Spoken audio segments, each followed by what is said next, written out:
ഞാനും അമ്മയും ദീദിയോട് ഒരു സ്ഥലത്ത് പോവുക. അപ്പൊ അടച്ചോനെ അപ്പൊ നമ്മള് ദീദിന്റെ പേടകത്തുമ്മലാണ് പോകുന്നത്.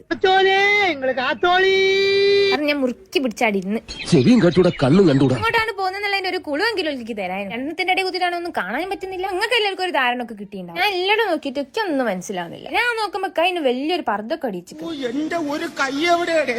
അപ്പനാ വിചാരിച്ചു ഇപ്പൊ ഡ്രസ്സ് എടുക്കാൻ പോയതാണോ. അപ്പന്റെ മമ്മനോട് കൈ പറയുന്നത് ഇനി ചെറുതായപ്പോ എന്റെ മുടി മൊട്ടാക്കിയത് ഞാനാണെന്ന്. അപ്പഴാണ് എനിക്ക് മനസ്സിലായത് ആകെ എന്നെ നാളെ മുടി പോക്കാൻ എന്നെ കൊണ്ടിരിക്കണെന്ന്. എന്തെയ്ത്തും പറയാനാണ്. എനിക്കിപ്പോ അതൊന്നല്ല ടെൻഷൻ. എന്റെ ഫാൻസിനോട് എന്ത് പറയും. ഇങ്ങനെ ഓലൊക്കെ മുഖത്ത് നോക്കി ഒരു കോളായി പോയി മമ്മനോട് ചെയ്തത്. എങ്ങനെ ഇരുന്ന ഞാനാ എന്റെ മുടിയല്ലേ ഇപ്പൊ എന്റെ സഹിക്കാൻ പറ്റുന്നില്ല.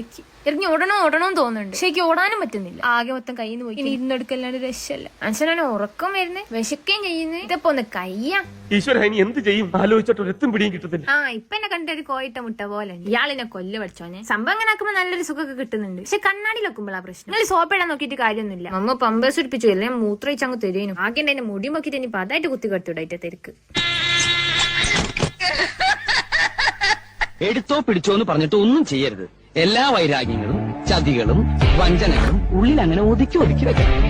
എന്നിട്ട് സമയം നോക്കി അതിൽ ഓരോന്നായി പ്രയോഗിക്കണം. എന്നെ ഉറങ്ങിയാണെങ്കിൽ മുടി അങ്ങനെ വന്നില്ലെങ്കിലും ബാക്കി അപ്പൊ കൊണ്ട് പോടെ എന്റെ ഫോണും കൊടുത്താമേ. അപ്പൊ എല്ലാരോടും ബൈ.